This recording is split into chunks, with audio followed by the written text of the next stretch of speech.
few people asking, could Vlahovic go to Arsenal? I mean, we know Arsenal have done some brilliant business, Edu and the like, getting in Rice, Kai Havertz and Timber. Could Vlahovic be an option for Arsenal? A lot of their fans think they need another number 9. Yeah, I mean, I can understand the thought process. At the moment, there's no signs of Arsenal going for a number 9. Obviously, they have been in for Vlahovic before, so we know that the interest is there. So straight away, that's a step up on the ladder, and you know that there's got to be some level of interest in Vlahovic. At 80 million euros, it's not a fee that's impossible to get to. Definitely, it would have a lot to do with what would Juve be willing to do around structuring. Like if Juve want cash quickly, then Arsenal probably aren't going to be able to do it because they don't have great cash flow at the moment. They're not able to offer a heavy load up front. So that's going to be difficult. You then got to look at the philosophy of Mikel Arteta's team build and what he's actually trying to achieve here, because he's obviously copied the Man City model in many ways. And one of those is that he hasn't really got an out-and-out goal scorer, as you would imagine it might have been. Gabby Jesus plays a very particular role in that setup. They've got backup options there already within the club. And are they going to go and sign a proper number 9? There's been no noises of it, but Man City did do it. So if Arteta actually wants to get to doing what Man City did, well, Man City had this model where they were like, we don't need a number 9. We'll win the league without it. And fair enough. Like they did actually do that. But how did they improve that team? They went and signed the best number 9 in the world. So if Arsenal want to improve their team, what do?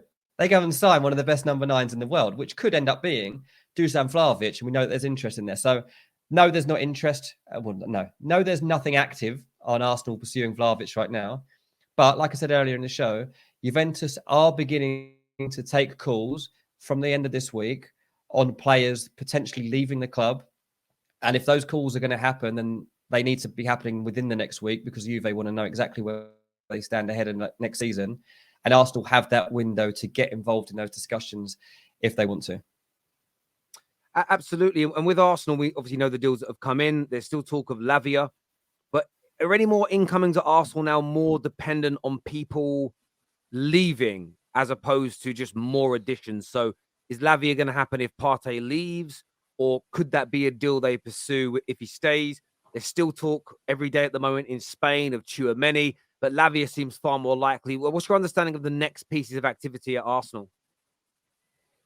Yeah, I mean, the way that it was described to me was we should expect kind of a short pause now. Once these 3 guys are unveiled at Arsenal, just be braced for that. There might be no incoming movement for a short period while they just address the actual squad that they've now got and get rid of some of the players within that. So that 1, they can open up funds. 2, they know exactly where they have to build the squad in terms of being ready for the Premier League season.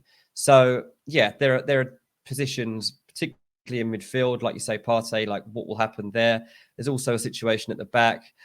Gabriel has a few glances in his direction, particularly PSG have liked Gabriel. I'm not saying he's particularly likely to go, but it's not impossible that PSG make an offer for him. If that was to happen, Arsenal would have to move to sign a new centre-back. Not likely, but as I say, it could happen. And Arsenal need to assess situations like that. They've also been linked with Cancelo. Now, the situation they're in right now, they've got Zinchenko, and they've now bringing in Yuri and Timber, who can play right-sided centre-back, but he also can play right-back. So again, like people are looking at that signing, and you've kind of now got on the other side of the defence another Zinchenko. So you've got Timber, who's very versatile, can even move into midfield, like Zinchenko has been known to do at times. So I'm not 100% sure Cancelo ends up becoming a pursuit at this stage. Man City want it to become one because Man City want to get rid of Cancelo. There aren't many clubs out there that are able to take him on the sort of money he's going to want and also the fee that Man City would like him for him. So that's something to consider. So we'll have to see what happens defensively. And then the big one at the back end of this window, I think, is can they get in that other attacker? I'm not talking of Vlahovic. I'm talking a wide attacker. That's the position that is still kind of discussed. When I speak to contacts around Arsenal, and you just try and you're always trying to feel out like what might be next, what might be next. It's the wide attacker that creates like the most intrigue, I guess, is probably the right word, because there's no certainty that they do it. But it could be exciting for August if Arsenal are in the position where they've got the foundations of their team are set, they're happy with everything, and they're like, right, let's just sprinkle one more little bit of magic over this squad. Let's get in another attacker. And who is on the market right now? It's not going to be Kylian Mbappe. I know Arsenal fans have been hoping for news over Kylian Mbappe, and at times Twitter's got a little bit wild over the idea that they might be able to get in an Mbappe. That one is not going to happen. But there's potential that they do get somebody else through the door in that position. So I think that's probably the area to look out for most. There's been a few names linked to them recently. Diaby from Leverkusen, I think. Obviously, there's Frimpong, who's the right back that's been linked to them as well. There are a few names. Have you heard much about either of those two specifically?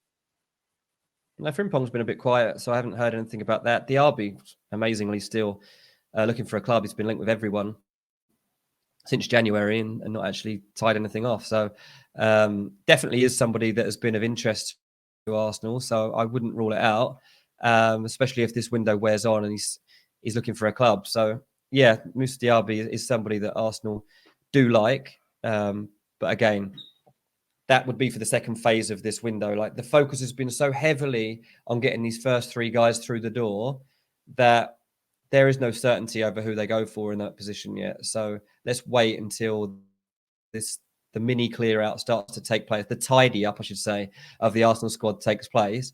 And then we'll see, once that second phase is ready to be activated, if Arsenal can go for those players in the wide areas. The Saka thing, like, Saka does need some level of competition and rotation.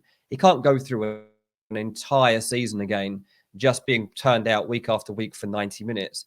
He did, and for whatever reason, Saka didn't hit the same levels for those peak games that they needed towards the end of the season.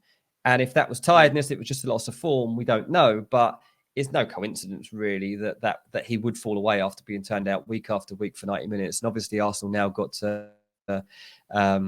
Champions League football to come to the equation too. So it does make sense that I can see them going for someone who's capable of playing on that right side of the attack.